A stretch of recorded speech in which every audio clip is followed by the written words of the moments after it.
Firstly, you need to download this free app from the App Store. Now when you launch the app,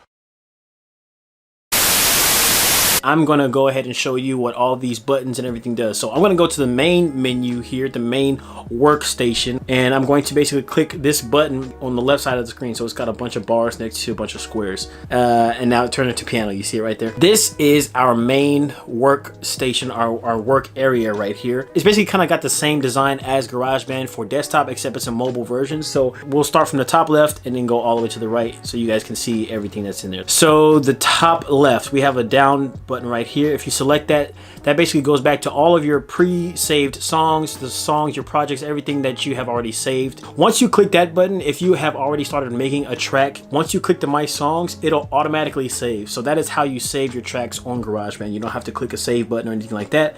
You just start recording something and then go to My Songs and it'll automatically save this song right here. So don't worry about the save unless you haven't started a track, then it won't save it to my knowledge. The button next to that, I'm gonna go ahead and click. It's got 3 squares in it, you know, 2 small ones and a big one in the middle. And basically what this is it takes you right back to the instruments screen, the track screen. So let's say if I wanted to add drums, I could just go here, select more sounds because I want to get these 808 drums. Now when you go in here, for instance, you have all different kinds of presets that you can use, packs, different sound libraries and things like that. So like for instance, I selected the drum one and then it took me to the songwriter drummers. Got the Liverpool, got Scientific Method, got Sunset. These are different drumming styles and drumming sounds. Or you can go to Flex and Flow. This has got a lot of drum pads like 808 Flex, Hybrid Knock, Interchange, Live Feel, Retro Box. These are all drum machine type things. So it's going to be a drum machine when you select it. First thing we're going to do is create our main instrument line, which will serve as the backbone for all of our musical instruments to come. So the first button I want to draw your attention to is this plus button here in the bottom left corner. When I click that button, I can create a brand new track. And now I can swipe from side to side and choose what kind of instrument or what kind of sound that I want to add into my song next. I'm going to start this song example with the piano and simply tap right in the middle. And now a piano pops onto my screen that I can play with my fingers, of course.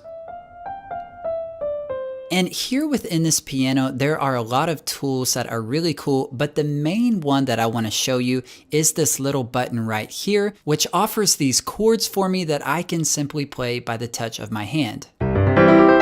So I could use a few notes at a time to build a chord like C,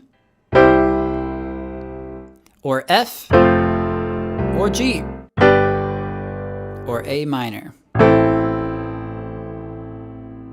So this makes it really easy to play beautiful chords, but it gets even easier. If you see this button right here, when I click it, this is called the autoplay button, and it brings up the autoplay menu. And now I can select from 4 different rhythms that will play automatically when I simply hit a note.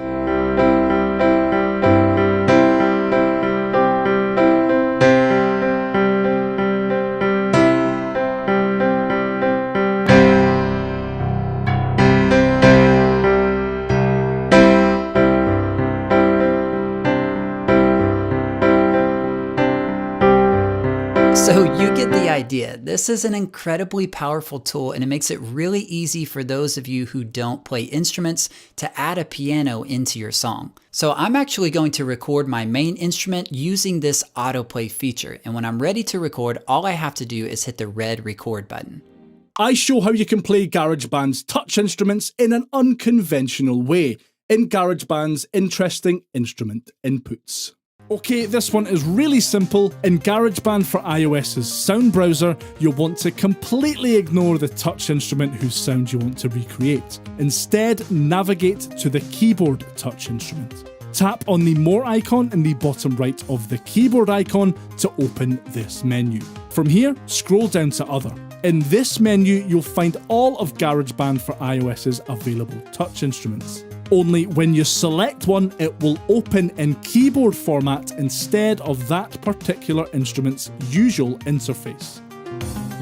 This allows you to do some things that you aren't able to do in these instruments' normal interface layouts, like add an arpeggiator, for example.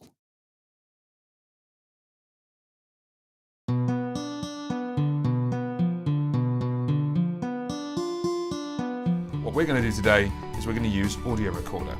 So when we use audio recorder, we can either say voice or instrument at the bottom there. I'm just going to tap in the middle and it's going to load this up. I've just brought the microphone in here so you can see what's happening. What you can see is there is a big bar at the bottom here, and this is the microphone bit, and it's split into two sections. You've got the fun section and you've got the studio section. It says tap the red button to start recording using the accessory connected to your device. Now before we even get going on this, if you're just using the device with nothing connected, you will see your volume going up and down here on the in section, and then you should see the out. But the out will be blank, and then what you have to do is you have to turn monitoring on. Let me just turn it off. So I've turned it off at the moment, and you've got me, you can just hear me at the moment. But when I turn monitoring on, if you haven't got anything connected and you're just using the microphone of the device and you haven't got headphones connected at all, it won't let you turn monitoring on because it knows it's going to get feedback. So when we turn monitoring on, then we know we can actually hear it back. Now, that's all, folks.